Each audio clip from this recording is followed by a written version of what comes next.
그동안 네 번의 대림 특강이 마련되어서 어느덧 대림 4주일이고 마지막 네 번째 대림 특강입니다. 제목은 하느님 현존과 체험이라는 주제로 말씀을 나눌까 합니다. 제가 어떤 자리에서 열심한 교우들 한 100여 분이 계시는 기도에 관해서 말씀드리는 자리였던 거로 기억하는데, 거기에서 시작할 때 그분들께 질문을 드려봤습니다. 여러분 가운데 하느님 체험을 했다고, 하느님을 만났다고 확신하시는 분 한번 손들어 보세요 라고 질문을 드렸는데, 그 열심한 100여 분 중에 손 드시는 분이 아무도 안 계셨습니다. 그래서 제가 이어서, 사실 여러분들이 아무도 하느님을 안 만났다고 생각하지 않고 사실은 다 하느님을 이런 모습 저런 모습으로 만나셨는데 손을 잘못 들었다가는 다음 질문이 어떤 게 또 나올지 몰라서 관망하시느라고 손을 안 들고 계실 뿐이다 했더니만 모두들 수긍에 웃음을 터뜨리셨습니다. 오늘 하느님 현존과 체험이라는 주제로 1시간 가까운 시간을 함께 나누는 이 자리에 함께 하신 여러분들도 아마 나름대로 하느님 체험들을 다 하셨다고 생각이 들고, 물론 여러분 중에는 아직 하느님을 만났다라고 내가 확실하게 얘기하기는 좀 어렵다라고 느끼시는 분들도 조금 계실 수 있고, 내가 하느님을 만났는가 이렇게 긴가민가 하신 분들도 계시겠지만, 많은 경우에는 어떤 모습으로든 하느님을 만났다고 생각하시리라 생각이 듭니다. 사실 저는 개인적으로 하느님과의 만남, 이것이 신앙생활의 가장 중요한 요체가 아닌가라는 생각을 해봅니다. 신앙생활이라는 것이 단순하게 어떤 계명을 지키는 삶도 아니고, 또 신앙의 삶이라는 것이 그저 윤리적으로 착하게 사는 삶을 지향하는 것만도 아니지요. 제가 그 주일학교 때 그 주일학생들의, 초등부 주일학교 어린이들의 노래 중에 맘 착해도 못 가요 하느님 나라 하고, 거듭나면 가는 나라 하느님 나라 뭐 이런 노래가 있는데, 그때 어릴 때면 맘 착하면 하느님 나라 가야 되는데 맘 착해도 하느님 나라 못 간다니 굉장히 참 어렵다 싶었는데, 나중에 커서 이렇게 생각해 보니 그 노래가 굉장히 신학적인, 예수 그리스도론적인 아주 그런 의미가 깊은 가사였던 것 같습니다.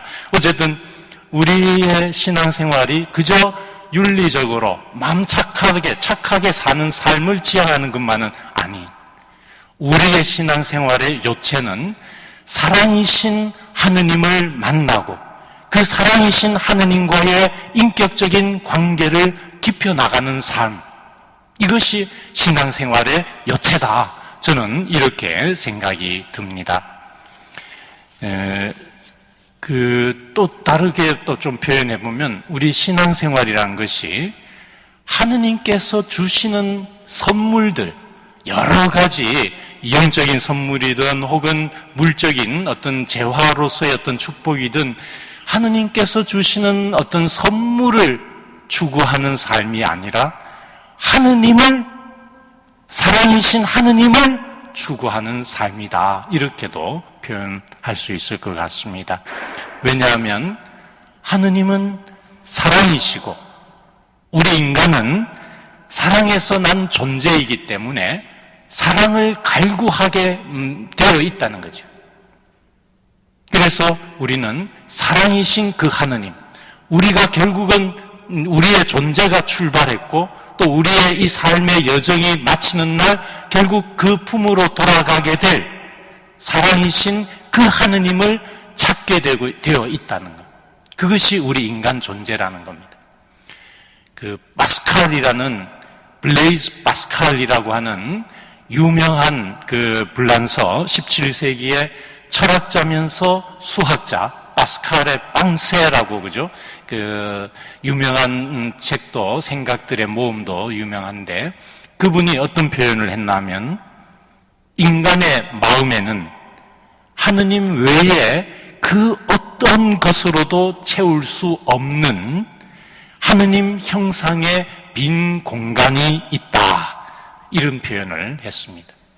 우리는 하느님의 모상으로 지어진 존재이기 때문에 하느님으로밖에는 채울 수 없는 그 마음의 어떤 공간이 있다는 겁니다. 그렇게 파스칼은 표현했고, 그래서 우리는 신앙생활은 하느님이 주시는 선물을 추구하는 삶이 아니라 살다 보면 하느님께서 이런저런 선물도 주시고 여러 가지 축복도 주시겠지만 우리는 사실은 하느님이 주시는 선물을 추구하는 게 아니라 사랑이신 하느님을 추구하는 거다.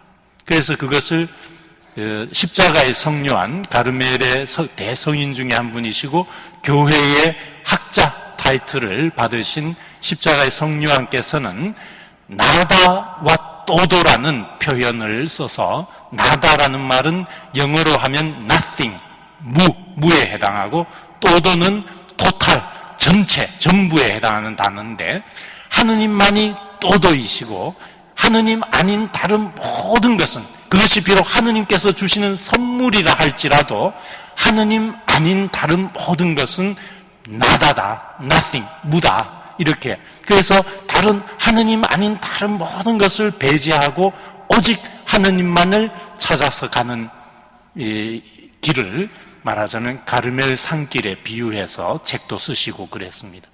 어쨌든 우리의 신앙생활은 근본적으로는 사랑이신 하느님을 만나고 그 하느님을 찾아가고 하느님과 인격적인 만남을 깊여가는 삶, 그것이 우리의 신앙생활이다 이렇게 표현해 볼 수 있습니다. 또 질문을 조금 바꾸어서 우리는 왜 신앙을 가져야 하는가? 조금 달리 표현해 보면 신앙을 가져서 뭐가 좋은가? 라고 했을 때 여러 가지 답변이 우리 한 분 한 분마다 다른 답변을 하실 수 있을 것입니다. 예를 들면 어떤 집에 그죠? 예컨대 부인이 아주 열심히 성당을 막 주일 미사만 아니라 평일에도 봉사 가고 여러 성서 모임, 성경 모임에도 가고 레지오 활동도 하고 성당을 열심히 다니면 외교인 남편이 이제 핀잔을 주기를 아니 성당 그렇게 열심히 다니면 뭐가 나와? 돈이 나와? 밥이 나와? 이렇게 핀잔을 주기도 하잖아요. 그죠? 우리가 신앙을 가지면 뭐가 좋은가? 돈도 나오는 것도 아니고 밥도 나오는 것도 아닌데 저는 개인적으로는 그 답이라기보다 제 편에서의 저의 답은 신앙을 가지면 새로운 눈이 열린다. 이렇게 표현하고 싶습니다. 많이 공감을 해 주시는 분의 답변을, 예를 들면 성경의 인물을 보더라도 창세기의 요셉이라는 인물, 창세기에 보면 우리 아브라함 이야기, 이삭의 이야기, 야곱의 이야기, 성조들의 얘기들이 쫙 나오고 그 야곱의 12아들이 있었는데 그 중에 사랑받는 한 아들 중에 요셉이라고 있죠. 창세기에 보면 37장부터 50장까지 거의 한 4분의 1 정도의 내용이 요셉에 관한 이야기라고 굉장히 분량이 많은데 이 요셉의 경우를 이렇게 보면 아시다시피 야곱이 성조 아브라함의 아들 이삭의 아들 야곱, 그 야곱이 말하자면 왜 형 에사우를 팥죽 한 그릇에 장자권을 빼앗잖아요, 그죠? 그래서 나중에 이것을 이제 형 에사우가 막 분노를 막 폭발시키려 하니까 엄마가 얼른 이 사랑하는 작은 아들 야곱을 말하자면 친정댁이 있는 저 하란이라는 곳으로 그 이제 외삼촌이 있는 쪽으로 이제 피신을 보내죠. 거기서 이제 말하자면 외삼촌이자 일종의 이제 장인이 될 분의 두 딸을 만나서 그 이제 큰 딸이 레아고 작은 딸이 라헬이었는데 이 야곱은 이제 작은 딸이 예뻐서 마음에 들었는데 큰 딸부터 결혼하고 또 몸종하고 결혼하고 해서 두 딸과 두 몸종하고 해서 사이에 12아들을 두게 되는 그 12아들이 이스라엘의 말하자면 12부족의 기원이 되는 그 이야기에 그 야곱의 12아들 중에 특히 야곱이 사랑했던 그 라헬이라는 그 부인에게서 난 아들이 요셉과 벤자민이었는데 이제 벤자민 맨 마지막에 태어나기 전인지 몰라도 하여튼 요셉을 이제 이 야곱이 굉장히 이제 애지중지 특별히 사랑한 거예요. 그래서 성경에 보면 표현이 아버지 야곱은 요셉을 늙음하게 얻었으므로 다른 어느 아들들보다 그를 더 사랑하였다. 이제 성경에 이렇게 표현되어 있고 그래서 그의 형들은 아버지가 어느 형제보다 그를 더 사랑하는 것을 아끼는 것을 보고 그를 이제 미워해서 그에게 다정하게 말도 하지 못했다. 그러면서 형들이 어느 날 양치러 이제 스켐이라는 근처로 이제 풀을 떠도러 갔는데 요셉이 형들을 찾아서 스켐 골짜기를 이제 찾아갔는데 멀리서 오는 이제 요셉을 보고 형들이 저 꿈쟁이가 오는구나. 어서 자 이제 저 녀석을 죽여서 아무 구덩이에나 던져놓고 사나운 짐승이 잡아먹었다고 이야기하자.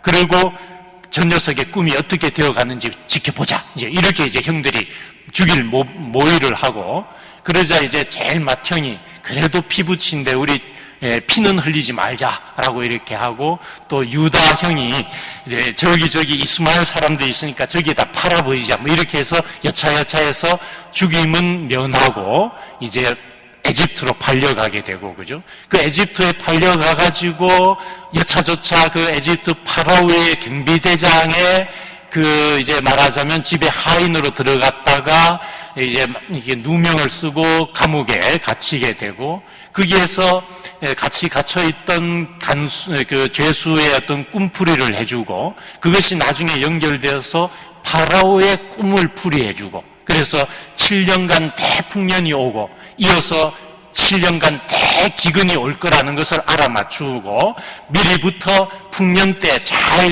곡식 창고를 지어가지고 대기근을 이제 준비케 하고 그죠? 막상 이제 대기근이 오자 에집트의 풍요로운 그 저축해둔 그 곡식으로서 이걸 면하게 되고 요셉은 말하자면 파라오의 눈에 들어서 파라오 다음에 제2인자 제상 에집트라는 대강대국의 제상이 이제 되었을 때 그 형들이 이제 팔레스티나도 같이 기근이 들어가지고 에집트에 뭐 자기 동생이 그렇게 제상이 된 줄은 모르고 에집트의 곡식을 이제 팔러 왔다가 사러 왔다가 이제 이 요셉을 만나게 되잖아요. 그 대목에 한번 생각해 보십시오. 그 요셉이 인간적으로만 생각했다면 그 형들이 곡식 말하자면 사러 이제 말하자면 이렇게 머리를 조아리고 올 때 인간적으로만 생각했다면 아주 멋지게 당당하게 복수할 수 있는 아주 절호의 기회였을 수도 있을 겁니다. 그런데 이제 나중에 요셉의 정체를 안 형들이 면목이 없어서 할 때 요셉이 어떤 표현을 하나 하면 형들이 나에게 악을 꾸몄지만 하느님께서는 그것을 선으로 바꾸셨습니다.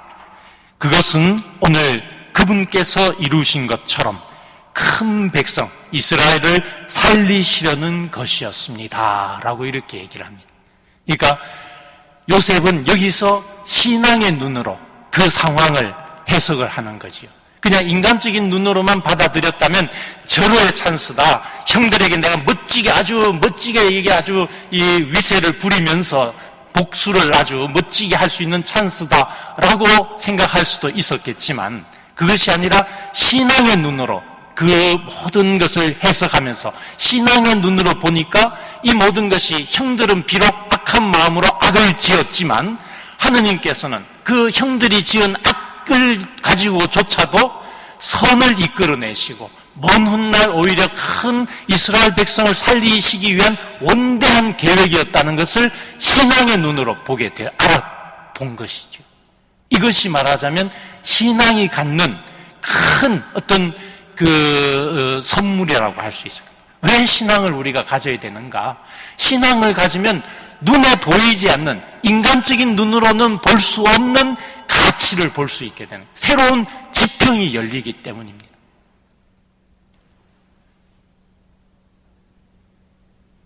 신약의 요셉, 나자렛의 성가정의 수호자이자 요셉의 아기 예수님의 양부이기도 한 신약의 요셉 성인의 경우에도 보면, 우리가 어제 그 복음에도 보면 마리아와 약혼하고 같이 살기도 전에 마리아가 잉태한 사실을 알게 되었죠. 그때 성경은 이렇게 이야기합니다. 마리아의 남편 요셉은 의로운 사람이었고 또 마리아의 일을 세상에 드러내고 싶지 않았으므로 남모르게 마리아와 파혼하기로 작정하였다. 여기에서 보면 요셉이 의로운 사람이었고 하는데, 유대인들의 관념에서는 의롭다고 한다는 것은 다른 말로는 율법에 충실한 삶의 태도를 의롭다고 하거든요. 그리고 우리가 아는 대로 율법에 따르면 그렇게 남모르게 파혼하는 게 아니라 더 아주 법대로 처리한 다른 방법이 있었을 텐데, 요셉은 의로운 사람이었다 하는데 사실은 율법을 지키지 않고 그냥 남모르게 이렇게 파혼하기로 작정하였다 합니다. 근데 이때 요셉이 그렇게 하기로 생각을 굳혔을 때 꿈에 주님의 천사가 나타나 말하였다. 다윗의 자손 요셉아, 두려워하지 말고 마리아를 아내로 맞아들여라. 그 몸에 잉태된 아기는 성령으로 말미암은 것이다. 마리아가 아들을 낳으리니 그 이름을 예수라 하여라. 그분께서 당신 백성을 죄에서 구원하실 것이다. 이 천사의 말씀을 들으면서 잠에서 깨어난 요셉은 주님의 천사가 명령한 대로 마리아를 아내로 맞아들였다라고 우리가 어제 대림 4주일 복음으로도 들은 대목입니다. 여기 있어도 보면 요셉이 인간적으로 판단하지 않고 마지막에는 천사의 말씀대로 신앙으로 하느님의 말씀을 받아들였기 때문에, 말하자면 요셉은 성가정의 수호자로 역사의 길이 남고 예수 그리스도를 통한 구원이 이루어질 수 있는 출발점이 가능했던 것입니다. 그래서 신앙이라는 것은 우리로 하여금 인간적인 눈으로는 볼 수 없는, 알 수 없는 가치를 보게 하는 새로운 눈을 열어주는 하느님의 선물이다, 이렇게도 표현해 볼 수 있겠습니다. 그래서 신앙생활은 사랑이신 하느님을 만나고 그분과의 인격적인 만남, 관계를 깊혀나가는 과정이 신앙생활이다라고 할 수 있고, 그것을 이 파우스토 디 리츠라는 신학자는 이렇게 표현합니다. 하느님을 믿는다는 것은 신앙 안에서 하느님을 찾고 신심으로 하느님 안에 희망을 두며 사랑에 이끌려 하느님 안에 들어가는 것이다 라고, 그러니까 신망애를 집어넣어서 하느님을 믿는다는 것은 신앙 안에서 하느님을 찾고 신심으로 하느님 안에 희망을 두며 사랑에 이끌려 하느님 안에 들어가는 것이다. 그러면 이제 이 사랑이신 하느님을 들어가는 것이, 만나서 그분과의 관계를 깊혀나가는 것이 우리의 신앙생활이다 했는데, 그 하느님, 우리에게 현존하시는, 우리와 함께 현존하시는 방식을 영성신학자들은 크게 세 가지로 표현합니다. 하느님의 현존 방식. 첫째는 무한한 활동적 현존 방식이라고 표현을 합니다. 그건 뭐냐면은 다른 말로 하면 무소부재의 하느님 현존. 무소부재는 없을무, 장소 소자에다가 아니 불자에 있을 제, 그러니까 아니 계신 곳이 없는, 아니 계신 곳이 없이 곳곳에 계시는 하느님 현존 방식. 시편 작가는 시편 139장 8절에서 이렇게 노래합니다. 제가 하늘로 올라가도 거기에 당신이 계시고 저승의 잠자리를 펴도 거기에 또한 계십니다. 그러니까 이 시편 작가의 그 하느님 현존 인식에는 말하자면 하늘에 올라가도 거기에 하느님 계시고 저승에 내려가도 거기에도 하느님 계시고 하느님께서 안 계신 곳이 없으시다는 그런 표현을 이렇게 시편 139장 8절에서 하고, 또 창세기에 우리 그 성조 야곱의 일화에서도 보면 그 꿈에 하늘에 닿아 있는 사다리를 보고 그 층계에 천사가 오르락 내리락 하는 모습을 이제 꿈에 보고 그 야곱이 꿈에서 깨면서 진정 주님께서 이곳에 계시는데도 나는 그것을 모르고 있었구나 라고 이렇게 감탄합니다. 그러니까 문득 자다가 깨보니 거기가 말하자면 생각해보니 여기에 하느님이 계신 거다라는 것을 문득 깨닫는 겁니다. 그것을 지혜서 1장 7절에서는 온 세상에 충만한 주님의 영, 이런 표현도 씁니다. 그러니까 이 하느님의 현존 방식 중에 무한한 활동적 현존 방식이라는 것은 아니 계신 곳 없이 곳곳에 계시는, 지금 이 순간에도 계시고 이 성당 안에도 현존하시고 집 안에도 현존하시고 세상 길 위에도 버스 안에도 전철 안에도 어느 곳에도 하느님께서는 현존하고 계시는, 그것이 무한한 활동적 현존이라고 하는 방식이고요. 아마 하느님의 말씀의 현존도, 말씀 안에 현존하시는 하느님의 현존도 이 무한한 활동적 현존의 한 특수한 형태가 아닌가 생각이 듭니다. 두 번째는 국부적 현존이라는 겁니다. 딱 거기만 하느님이 계시는 특별한 형식, 바로 성체 안에 계시는 하느님의 현존 방식이 국부적 현존입니다. 객관적 현존의 한 모습입니다. 객관적으로 눈에 딱 보이는, 근데 거기에만 딱 성체의 모습으로, 성체 안에 하느님이 현존하고 계시는 거죠. 우리가 미사 성제 중에 사제의 그 빵의 축성 기도를 바치는 그 축성 기도문 때에 바로 빵의 실체가, 외양은 그대로인데 실체라는 것은 이제 철학적인 용어인데요. 말하자면 그것이로 있게끔 하는 속 본질인 거죠. 그 본질이 말하자면 빵의 본질에서 예수 그리스도의 몸의 본질로 이 실체가 바뀌는 거죠. 그거를 이제 우리는 신학적으로 실체 변화라고 이렇게 표현하지. 그러니까 실체라는 것은 외양은 그대로인데, 우리가 미사 중에 그죠, 사제가 아무리 축성 기도문을 해서 실체는 바뀌지만 외양은 그대로잖아요. 외양, 껍데기 모습, 그거는 말하자면 그냥 그렇게 있는 거죠. 필연적으로 빵이어야만 되는 게 아니라 빵이어야만 되게 하는 것이 실체고, 빵의 그냥 모습을 갖고 있는 거, 그게 이제 말하자면 외양 껍데기고, 그거를 이제 철학적인 용어로는 우연하게 그냥 빵이라는 형태를 띠는 존재다, 우유. 근데 필연적인 그 빵이라고 할 수 있는 것은 껍데기가 아니라 본질이, 말하자면 빵이 빵으로 있게끔 하는 본질이, 실체는 빵이었는데, 사제가 미사 성제 중에 빵의 축성 기도를 하는 순간 빵의 외양은 그대로지만 실체가 빵의 실체가 아니라, 더 이상 빵이 아니라 예수 그리스도의 몸의 실체로 바뀐다 해서 실체 변화인 것이죠. 그걸 우리는 믿음으로 고백한, 눈으로 보이진 않죠.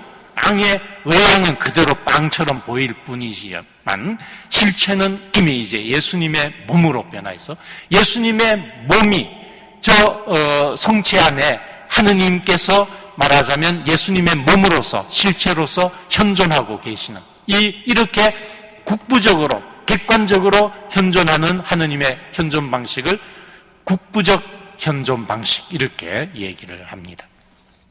그 다음에 세 번째, 이 현존 방식은 인격적 현존 방식입니다. 그건 뭐냐면 우리 모든 인간의 가장 영혼 가장 깊숙한 곳에 하나님께서 특별하게 인격적으로 현존하고 계시는 겁니다. 우리 인간이 고귀하다고 얘기할 수 있는 것은 바로 거기에 있습니다. 그러니까 우리 하느님께서 현존하고 우리 안에 현존하고 계시지 않다면 우리 인간이 고귀하다고 얘기할 수 있는 어떤 근거가 사실은 없습니다. 똑똑한 사람, 똑똑하지 않은 사람, 잘난 사람, 못난 사람, 미국 사람, 한국 사람 관련 없이 모든 사람은 동일하게 고귀하다라고 이야기할 수 있는 까닭은 바로 우리 모든 인간 안에는 가장 영혼 가장 깊숙한 곳에 하느님께서 인격적으로 현존하고 계시기 때문입니다.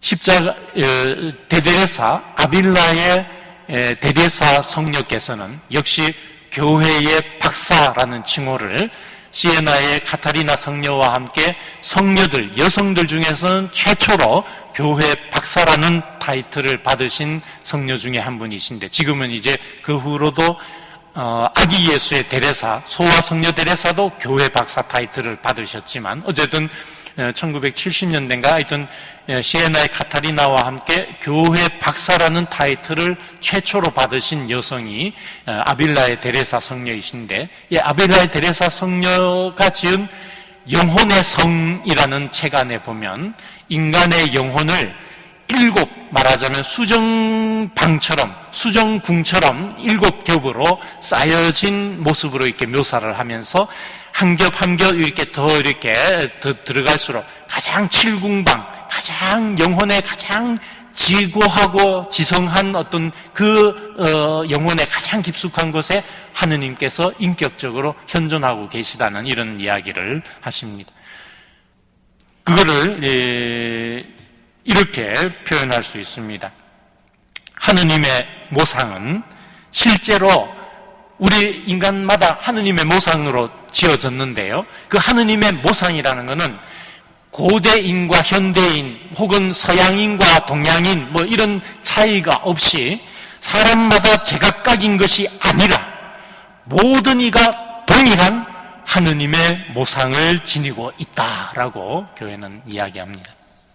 그 하느님의 모상, 우리 모두가 동일한 하느님의 모상을 갖고 있는 그 하느님의 모상은 비록 우리 자신이 아무리 말하자면 잘못을 저지르고 죄를 짓고 해서 설령 말하자면 많이 우리 자신의 존재가 뭐 더럽혀진다 이런 표현이 할 수 있는지 모르겠지만 죄를 많이 짓는다 하더라도 하느님의 모상은 지워지지 않고 남아있다라고 교회는 가르칩니다.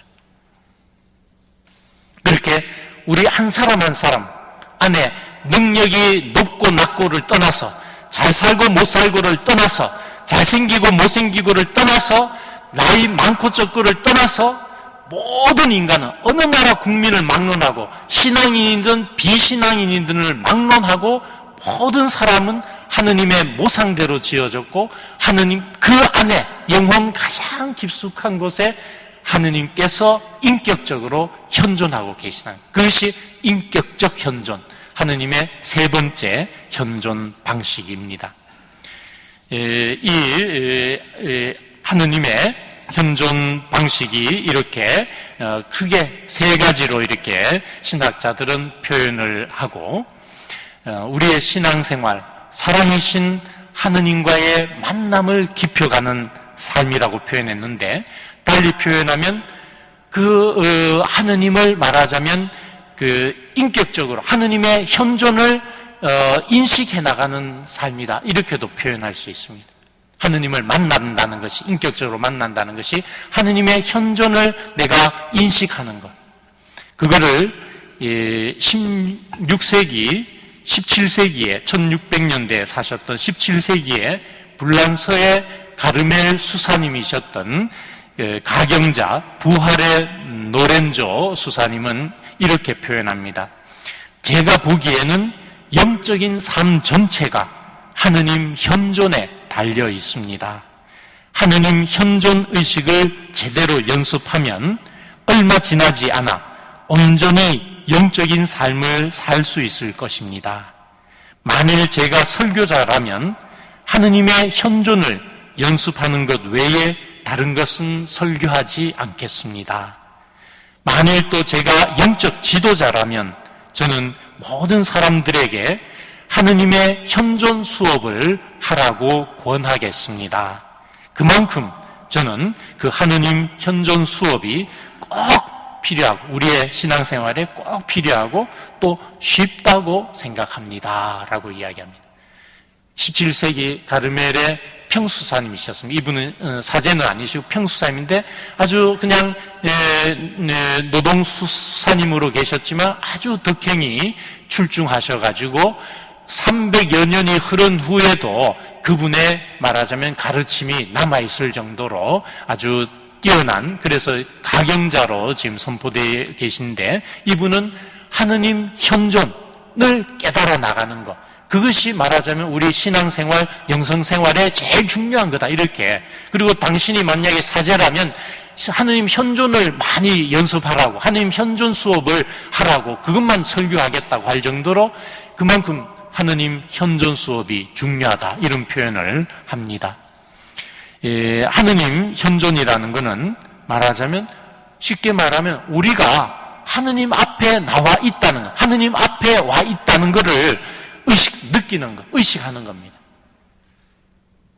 우리 영혼을 하느님께 집중하는 것, 하느님께서 내 영혼 안에 계시다는 것을 기억하는 겁니다. 인식하는 겁니다. 그러면 아까 이제 하느님 현존 방식 세 가지로 한 무한한 활동적 현존 방식, 그러니까 어디에나 계신다는 그런 하느님 현존 방식도 있고, 또 하나는 성체라고 하는 국부적인 모습으로 객관적으로 현존하시는 모습이 현존 방식이 있고, 세 번째로는 인격적인 현존 방식, 우리 모든 사람의 영혼 안에 인격적으로 현존한다, 이 현존 방식 세 가지를 설명드렸는데, 자 그러면 이제 어떻게 이 하느님을 우리가 현존을 만날 수 있는가, 하느님을 어떻게 인식할 수 있겠는가, 하느님을 어떻게 그 하느님 현존을 내가 느낄 수 있겠는가 라는 것을 한번 생각해 보겠습니다. 우선 하나는 이 부활의 노렌조라는 가경자 갈멜 수사님이 얘기하시는 바는, 먼저 마음을 말하자면 우리 안에 현존하고 있는 하느님께 마음을 집중하라는 가르침을 주십니다. 근데 마음을 집중하기에 앞서서 이분이 이제 강조하는 것은, 먼저 하느님 현존을 내가 만나기 위해서, 얻기 위해서는 하면서 순결하게 사는 자세가 필요하다 이런 표현을 합니다.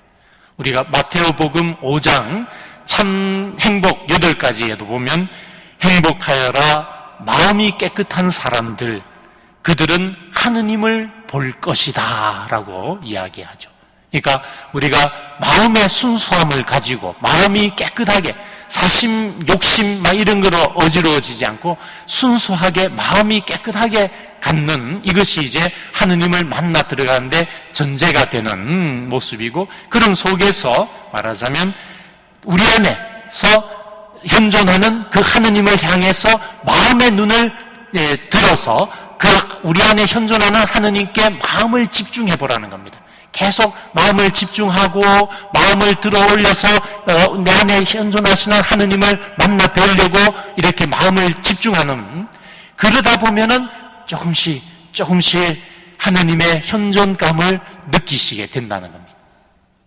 그러면서 이제 이 가경자 부활의 노렌조 수사님이 추천하는 방법은, 마음으로 이렇게 내 안에 현존하시는 하느님께 마음을 모아 드리는 그런 훈련을 자꾸 하면서 한 번씩 때때로 이렇게 마음을 들어 높이는 표현들, 하느님 저는 당신을 사랑합니다 라는 말씀을 한 번씩 띄워드리거나, 혹은 하느님 부족하지만 저를 받아주소서 라는 말을 한 번씩 띄워드리거나, 하느님 저를 당신께로 인도해 주소서라든가, 그때그때 우리의 마음 단순하게 우리의 마음을 하느님께로 향하는 말씀을 한 번씩 띄워주면서 마음을 우리 안에 현존하시는 하느님께로 집중해보라 이렇게 얘기합니다. 그거를 아빌라의 데레사 성녀께서는 하느님은 사실 눈에 보이지 않으니 하느님 현존에 마음을 집중한다는 것은 달리 좀 쉽게 표현하면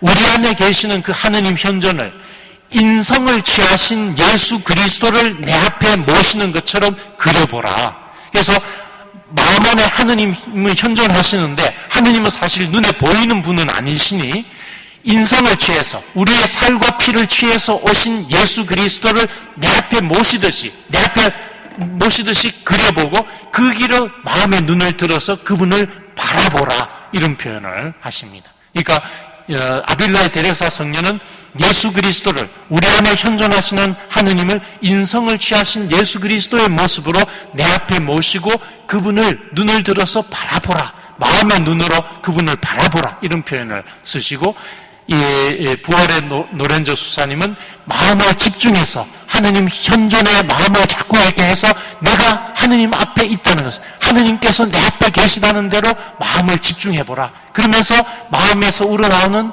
당신을 사랑하고 싶습니다. 혹은 저를 받아주십시오라든가 그때 어떤 단순한 말로서 우리의 마음을 하느님께 표현해보는 이런 말씀을 한 번씩 띄우면서 이 마음의 눈을 집중해보라 이런 표현을 쓰십니다. 그렇게 하다 보면 차츰차츰 단순하고도 사랑에 찬 시선을 하느님께 집중하려고 노력하다 보면 처음부터 바로 현존의식을 딱 느껴지지는 않지만 차츰차츰 하느님께서 함께하고 계시다라는 느낌을 이제 받아가게 된다는 겁니다. 이렇게 하느님 현존 수업이라고 하는 하느님 현존에 우리의 마음을 모으는 훈련, 연습이 을 통해 가지고 하느님 현존 의식을 느껴나가는 하나의 가장 말하자면 정통길이랄까요? 가장 보통의 우리의 이것이 이제 사실은 기도입니다. 묵상 기도이기도 합니다. 마음을 모아서 우리 안에 현존하고 계신 하느님을 예수 그리스도, 인성을 취하신 예수 그리스도로 그리면서 내 앞에 모시고 그분과 사랑의 대화를 나누는 것이 묵상 기도입니다. 예수의 데레사 성녀께서 가르쳐 주시는 묵상 기도인 거거든요. 그렇게 묵상 기도를 하면서 차츰차츰 하느님 현존을 더 이렇게 뚜렷하게 느껴나가게 되는 겁니다. 그것이 가장 정통길이라면 정통길이고, 그 다음 두 번째 하느님 현존을 만나는 또 다른 거는 불현듯 하느님의 현존을 탁 느낄 수도 있는 겁니다. 한 예로 의정부 교구의 추교연 신부님이 쓰신 그 기도에 관한 책 제목은 제가 여기 안 적어왔습니다만 책에 보면 불란서 가르멜 어느 수사님의 그 하느님 체험담을 불현듯 하느님의 현존을 탁 느낀 그 체험담이 소개되어 있는데요. 그 불란서 어느 가르멜 수사님의 경우가 그 자신이 수도자가 된 이유를 이렇게 설명합니다. 제가 4살 때쯤 되었을 때입니다. 나이가 많을 때 아주 철학적으로 하느님 현존을 불현듯 느낀 게 아닙니다. 4살 때, 제가 4살 때쯤 되었을 때입니다. 어느 날 오후 늦게 어머니는 형에게 교리를 가르치고 계셨습니다.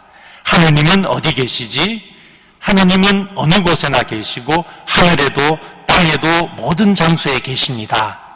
저는 창틀에 걸터 앉아 발을 흔들거리면서 어머니와 형 사이에 오가는 질문과 대답을 듣고 있었습니다. 그러니까 이제 이 훗날 커서 이제 갈멜 수사가 된 이 수사님이 4살쯤, 그러니까 만으로 4살이면 우리로 한 5살쯤이고 아마 형은 몇 살 위에 어쩌면 천년성체를 준비하는 청년성체 찰과를 어머니랑 하고 있었을 수도 있습니다. 그걸 이제 엄마가 부엌안에서 그죠? 형이랑 이제 문답을 나누는 거를 창틀에 앉아서 이렇게 다리를 흔들흔들하면서 머리 그 모습이 좀 그려지지 않습니까? 그죠?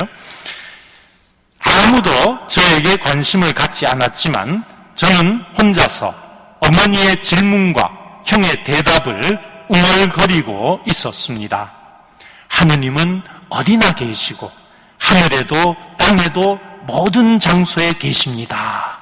그 어머니가 질문하고 형이 대답하는 그 문답을 반추하면서 되뇌이면서 이제 4살 꼬마가 문득 이러다가 이런 생각이 듭니다. 그러다가 갑자기 이런 생각이 들었습니다.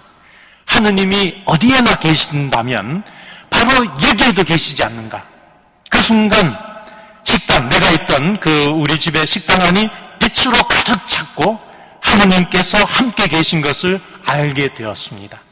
제가 그것을 생각한 바로 그 순간에 저는 하느님 그분과 함께 있었습니다. 4살 꼬마가 형하고 엄마하고 교리문답하는 것을 듣다가, 그죠? 여기 창틀에 앉아서, 이제, 엄마는 형의 이제, 천년성제 준비시키느라고, 이제, 찰고 준비시키고, 그러니까, 아무도 이 꼬마한테는 관심을 안 기울였지만, 이 꼬마는 4살 때 창틀에 앉아서 덜렁덜렁 다리 흔들다가, 형하고 엄마하고 하는 얘기를 듣다가, 하느님은 어디에나 계시고, 하늘에도 계시고, 땅에도 계시고, 어디에나 계십니다. 하고 대내다 보니, 어디에나 계시다면, 여기도 계시다는 거 아니야? 하는 순간, 하느님의 현존을 아주 이 4살 꼬마가 아주 절절하게 온 빛으로 느꼈다는 겁니다. 그래서 훗날 커가지고 이제 가르멜 수도자가 되었다는 이야기가 나오는데, 말하자면 그렇게 문득 어떤 특별한 모습으로 이렇게 하느님의 현존을 느낄 수도 있습니다. 지금 어쩌면 여기 계신 많은 분들 중에 누군가는 이 순간 하느님, 이 집이 바로 하느님의 집이로구나 하면서 하느님의 현존을 강하게 느끼실 수도 있을지 모르겠습니다.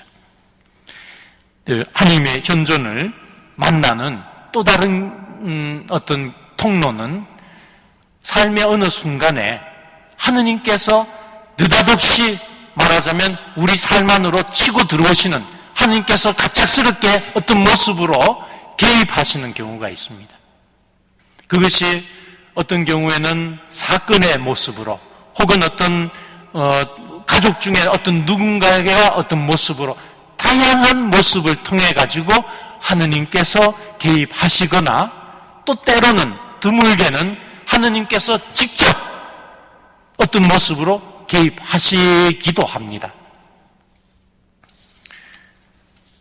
바오로 사도, 성경에 보면 바오로 사도께서 다마스커스로 이 기독교 그리스도인들을 잡으려고 체포해서 이제 고문하고 박해하기 위해서, 이제 그 당시 사울, 바오로 아직 사도는 아니죠, 그죠? 이 사울은 이 유대 열렬한, 말하자면 바리새이로서 율법에 충실한 정통 유대인이었습니다.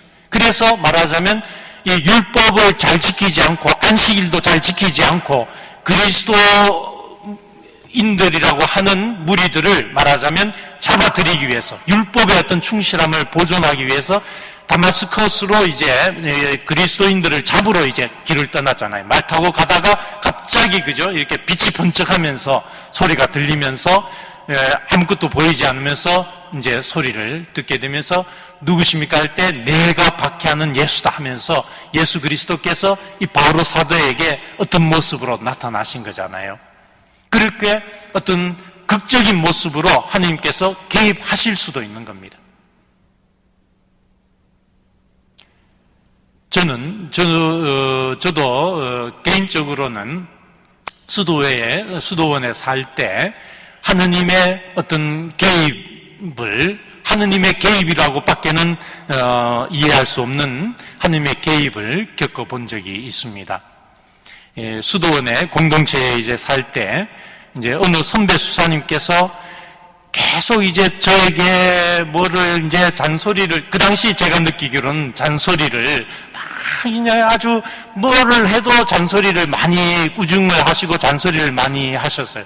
이제 제가 지금 이제 수도원을 떠나서 오랫동안 이제 수도원을 떠나서 저를 객관적으로 저 자신을 생각해 보니, 그 당시 선배 수사님이 저에 대해서 잔소리를 했을 충분한 이유가 있었겠다. 제가 아주 이렇게 고집스러우면서도 잘 알아듣지 못하고 둔해가지고, 근데 이제 그걸 그 당시는 이제 저는 제 탓이라는 걸 생각 못하고 왜 저 선배님께서는 저만 가지고 자꾸 이렇게 트집 잡나, 막 이게 막 불만이 이제 막 차오르는 때가 있었습니다. 근데 이제 저는 곰처럼 좀 미련하게 계속 꾹꾹 참기는 하는데, 어느 날 이 참는 범위가 이제 도저히 이제 이 범위가 벗어나면은 폭발을 한번 하는 어떤 이런 스타일이어가지고, 수도원에서 그 선배 수사님의 꾸준과 이거를 계속 이제 그냥 이렇게 후배기 때문에 받다가 어느 날은 이제 이것이 도저히 이제 감당이 불가능 이제 해서 그야말로 이제 폭발하면은 모든 폭발이 그렇지만 컨트롤이 안 되는 폭발이지 않습니까? 근데 그야말로 이제 폭발하려고 막 하는데 음성이 들렸어요. 저 형제도 내가 사랑하는 형제다. 귀로 들은 건 아니었습니다. 귀로 들리는 어떤 소리는 아니었는데 마음에서 저 폭발 막 하는 막 그냥 분노가 막 차올라서 이제 저 자신도 컨트롤할 수가 없을 만큼 대해서 폭발하려고 하는 순간 저 형제도 내가 사랑하는 형제다라는 소리가 들린 거예요. 근데 그 소리도 신기했지만 그게 이제 귀로 들은 건 분명히 아닌데 마음에서 울려나왔는데 더 신기한 거는 그렇게 막 컨트롤이 불가능할 정도로 폭발하려는 순간 그만큼 찼던 분노가 그 말씀 한마디에 싹 눈 녹듯이 언제 제가 그 선배에게 분노가 있었냐는 듯이 싹이 그냥 분노가 없어지고 저 수사님을 저 형제를 하느님께서 사랑하시는구나. 하느님께서 사랑하시는다니까 내가 분노할 이유가 없는 거예요. 하느님께서 사랑하신다니까 그 선배님의 모든 것이 그냥 갑자기 좋아지게 된. 그냥 갑자기 그냥 폭발하려고 하다가 갑자기 허허허허 막 해서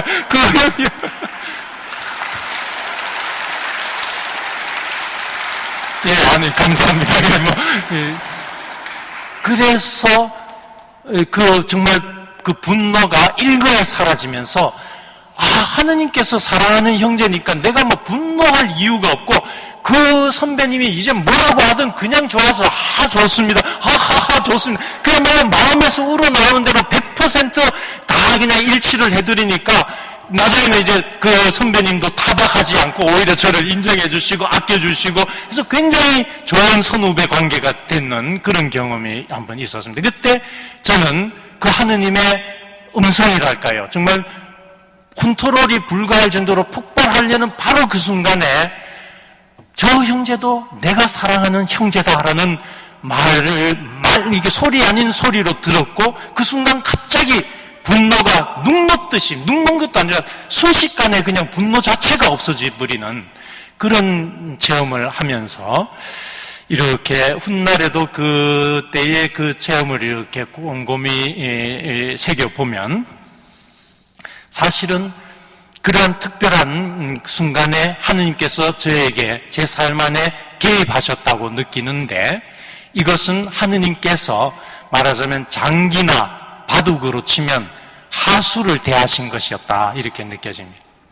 그러니까 중수나 고수까지는 안 되더라도 중수만 보통만 되어도 그렇게 하느님께서 특별하게 치고 개입하시진 않으셨을 텐데 제가 너무나 컨트롤을 못하고 덕이 없어서 화가 이제 분노가 폭발하려고 하니까 하느님께서 급작스럽게 특별히 이제 하수한테 직접 개입을 하신 거라고 생각이 듭니다.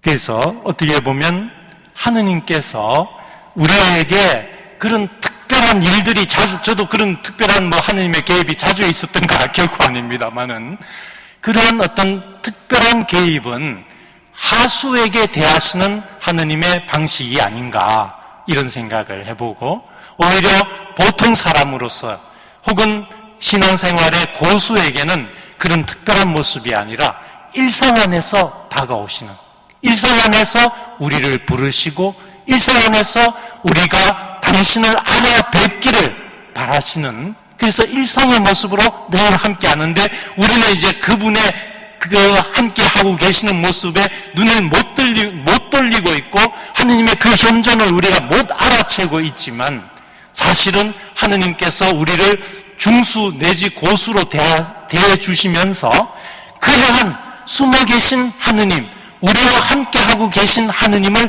알아뵙기를 기다리고 계실 겁니다. 예수님께서 성경에 보면은 이 제자들을 부르실 때 보면 어떤 그 제자들이 막 관상 중에 있거나 탐험 중에 있거나 이럴 때 안드레아와 시몬과 안드레아를 부르시고 야고보와 요한을 부르시고 한 게 아니거든요. 성경에 보면 제자들을 부르실 때 그 제자들은 업으로서 어망을 호수에 그물을 던지고 있거나 배에서 그물을 손질하고 있거나 업으로서의 일상의 삶을 사는 중에 예수님께서 그들을 부르시는 거거든요. 어떻게 보면 우리의 일상 안에서도 하느님께서는 우리를 부르시고 우리와 함께 계시고 우리와 함께 계신 당신을 알아봐 주시기를 기다리고 계시고 있을 겁니다.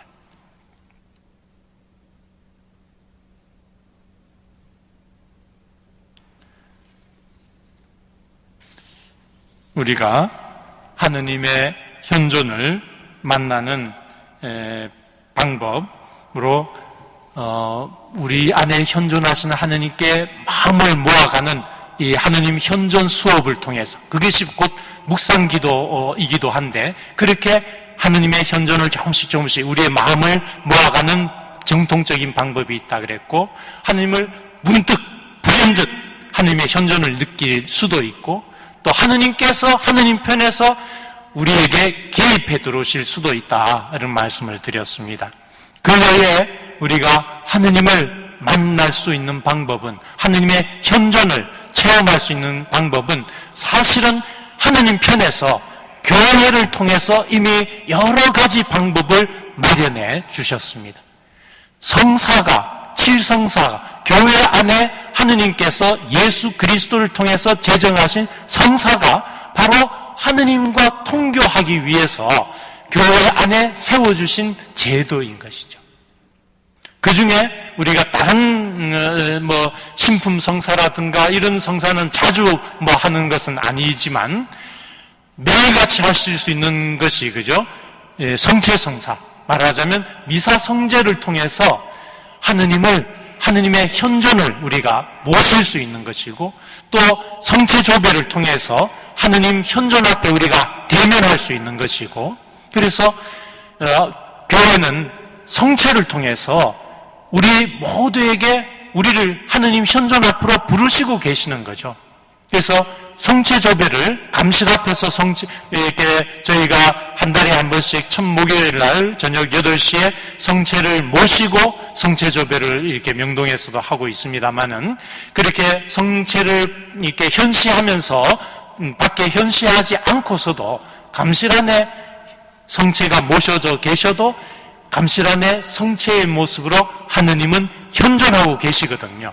그러니까 말하자면 이 하느님 현존 앞에 머무르기 가장 좋은 곳이 성당이죠. 성당에는 내가 마음을 막 집중하고 훈련이 잘 되어서 하느님 현존을 의식하지 않더라도 성당에만 오면 감실 앞에, 성당 안에 계신 감실 안에 성체의 모습으로 하느님께서는 현존하고 계시니까 우리가 마음을 집중을 잘하건 못하건 우리는 하느님 현존 앞에 나와 있는 게 되죠. 그러니까 가장 기도가 잘 되는 곳은 성당의 감실 앞일 수밖에 없는, 성당 아닐 수밖에 없는 거고요. 성체의 모습으로 하느님 우리에게 오시고, 그 다음에 말씀의 모습으로, 성경을 통해 가지고 말씀의 모습으로 우리에게 오십니다. 그래서 말씀을 통한 하느님 현존도 어떻게 보면 아까 무한한 활동적 현존 방식의 하나이지 않겠는가. 말씀을 우리가 집에서도 읽을 수 있고 방에서도 읽을 수 있고 차 안에서 전철 안에서도 읽을 수 있고, 그죠? 이렇게 말씀을 읽는 순간 우리는 하느님 현존을 그 말씀 안에서 만날 수 있기 때문에 어떻게 보면 무한한 활동적 현존 방식의 하나인데, 이 성경을 읽는 것도 여러 방법이 있습니다. 성경을 통해서 우리가 눈으로만 쭉 읽는 방법도 있고, 소리 내어서 천천히 읽는 방법도 있고, 필사를 해서, 그죠? 쓰면서 읽는 방법도 있고, 쓰면서 이렇게 필사를 요즘 워낙 많이 이제 해서 많은 분들이 저보다 더 많이 하시고 계시는데, 저도 이제 많이는 아니지만 필사를 좀 해보면 속도는 아무래도 눈으로 읽는 것보다 많이 느리지만, 눈으로 읽을 때는 너무 편해서 쭉쭉쭉쭉 이렇게 읽어 내려가는 걸 쓰다 보면은, 그죠? 어떤 대목에서 더 풍성하게 마음이 머물고, 눈이 머물고, 생각이 머물고, 반추하게 되는 대목들이 더 많아지는 것 같습니다. 그래서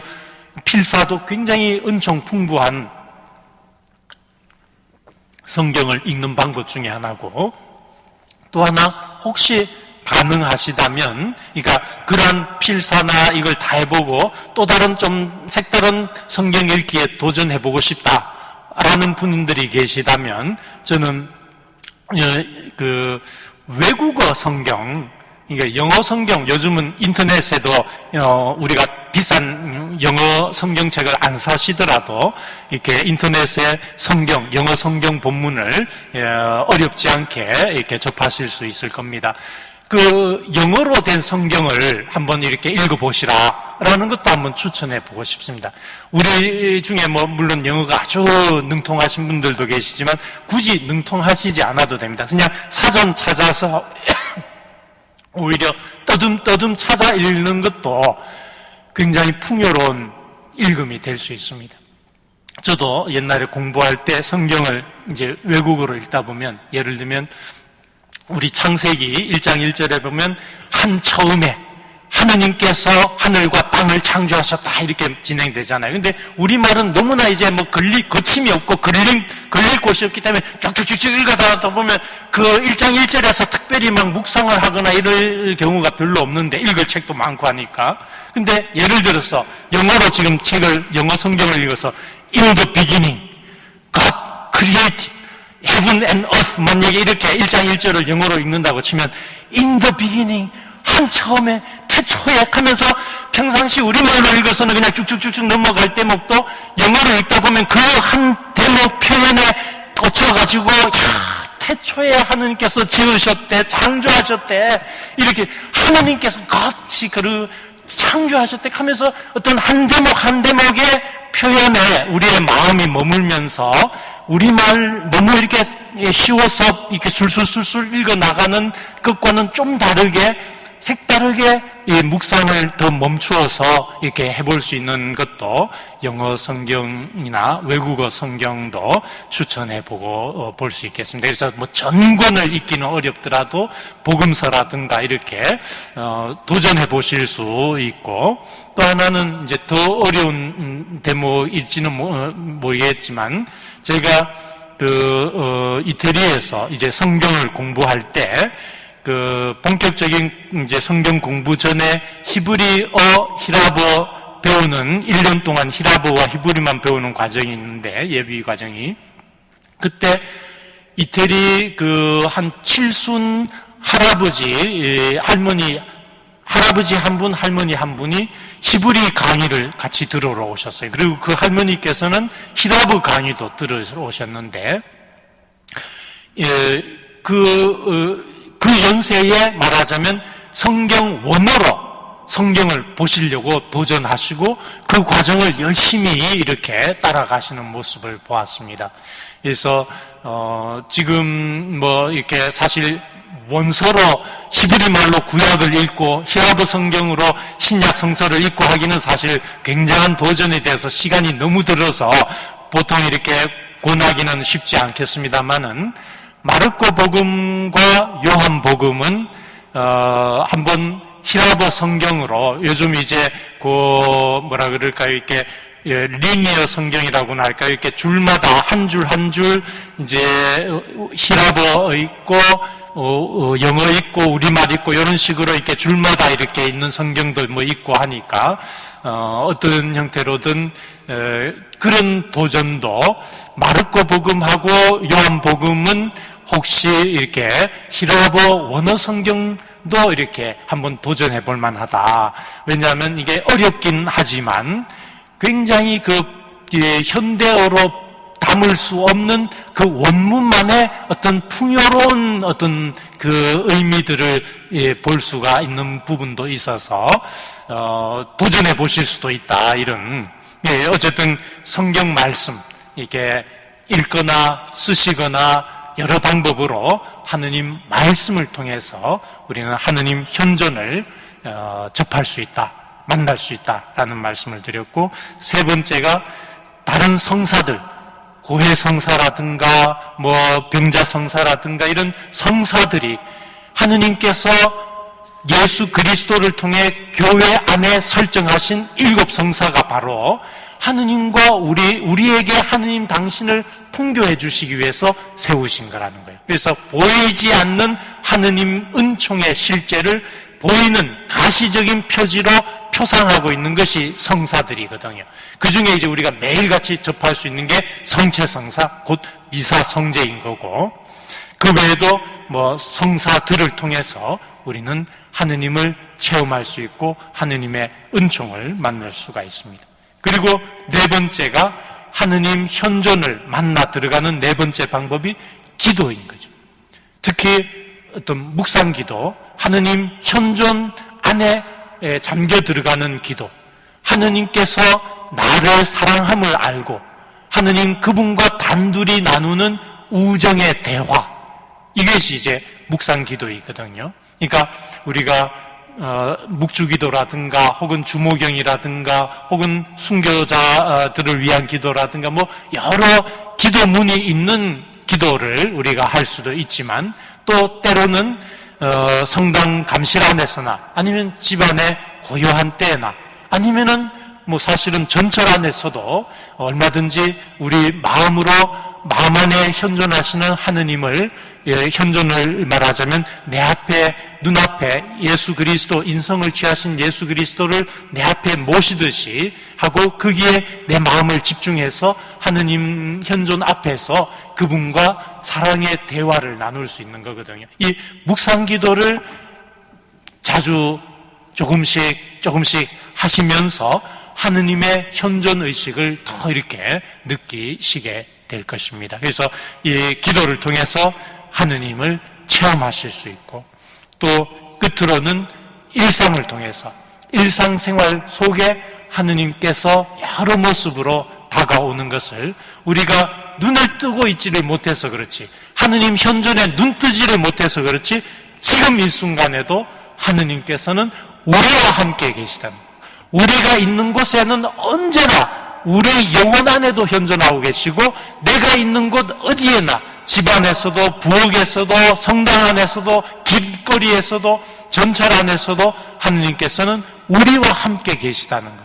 그래서 일상 안에 우리와 함께 계시는 하느님을 또 우리가 만날 수도 있겠습니다. 그래서 그 중에서도 특히 전례가 말하자면 신앙생활에 모든 은총이 흘러나오는 가장 탁월한 어떤 은총의 셈이라고 하는 것은 이 전례 안에 말하자면 아까 세 가지 하느님 현존 방식을 설명드렸는데, 그 세 가지 현존 방식이 전례 안에 그대로 세 가지가 다 있으신 거예요. 전례 안에는 하느님의 현존이 이렇게 네 가지, 이렇게 있다고 합니다. 하나는 전례에 참석한 하느님 백성 안에 하느님께서는 현존하고 계시고요. 또 하나는 말씀 안에, 말씀의 전례 할 때 하느님의 말씀, 성경 말씀을 통해 가지고 하느님은 그 전례 안에서 우리와 함께 현존하고 계시는 거고요. 그 다음에 성찬의 전례 할 때 그 성체의 모습을 통해서 하느님께서는 전례 안에서 우리와 함께 계시고, 그리고 끝으로는 전례를 집전하고 계시는 사제의 인격 안에 그리스도께서는 현존하고 계십니다.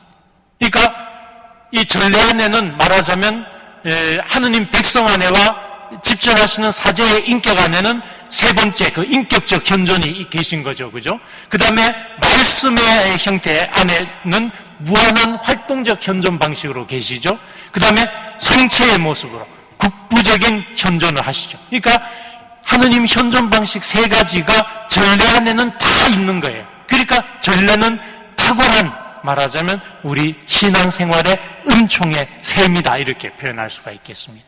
그래서 하느님의 현존을 체험한다는 것이 비단 저 어떤 탈원 속에 혹은 저 높은 관상 속에 어떤 뭔가가 확 일어나는 게 아니라, 오히려 그런 일이 업자나 발생도 할 수 있지만 오히려 하수에게 발생하면 하느님께서 개입하시고, 우리 보통으로 중수, 고수를 대하실 때는 그냥 드러내지 않으시고 우리가 우리 편에서 알아봐 주기를 기다리고 계시는 것이 오히려 어떻게 보면 우리를 중수 이상으로 고수로 대해주고 계시는 것일 수도 있는 겁니다. 그래서 하느님께서 전례를 통해서 우리가 매일같이 만나 들어갈 수 있겠다라는 말씀을 드리면서 끝으로 하느님 신비한 현상을 쫓을 게 아니라 신비 자체이신 생명의 신비 또 존재의 신비 어떤 이 신비 자체이신 하느님을 추구하는 그 하느님의 현존을 바로 절개 안에서 우리는 충만하게 만날 수 있다라는 말씀으로 마침하겠습니다.